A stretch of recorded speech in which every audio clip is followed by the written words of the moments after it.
the question that always comes up is whether there are differences, genetic difference between these different geographical clusters that we call races, right? And actually, I wanted to go directly to the data. And in 1972, a scientist decided to study this question. And I'll show you actually his experiment in a second. But he found, and I'll give you in a nutshell what he found, and then we'll go into his experiment. He found that when you are comparing individuals overall, most of them are actually different genetically. So that difference that is genetic comes from comparing across a larger group.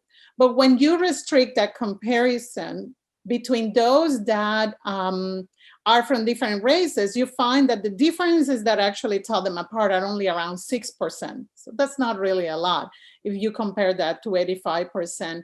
But if you compare individuals that are from two different groups, but they are classified within the same race, the difference is actually only also 8%. So we're talking about a big difference when we're thinking about, so what is this concept of race? And the reality is that it's something that is not related to a biological or physical variation, but it's something that has been built socially by societies, by humans themselves when they have settled in different places. And this is why we call it a social construct.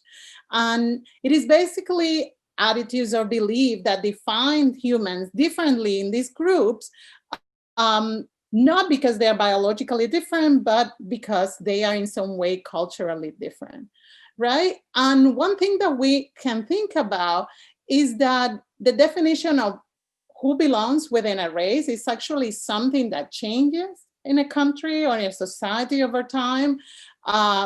We can think about also about the fact that different countries have different way of categorizing people belonging to a particular race.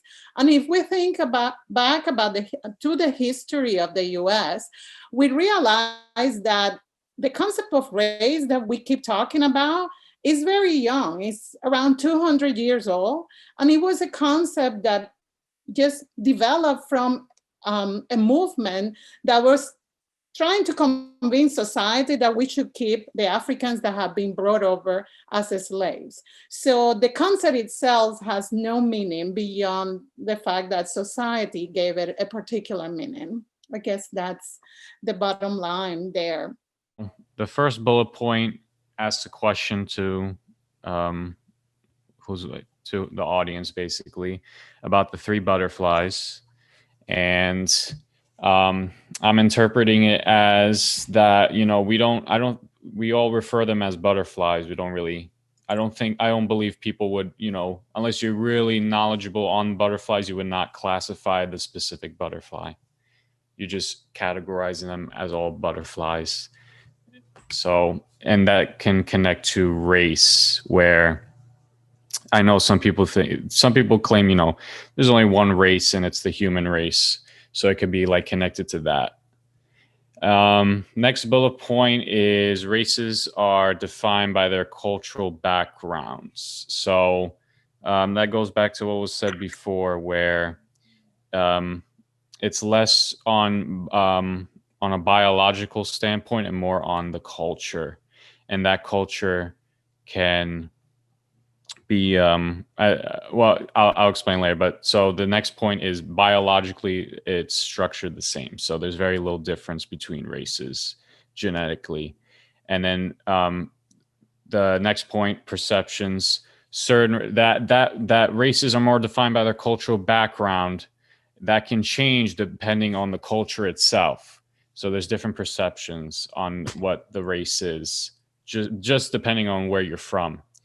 And the idea of race is a social construct. So basically, society's idea of race is more influencing our perception more than the actual biological side of it.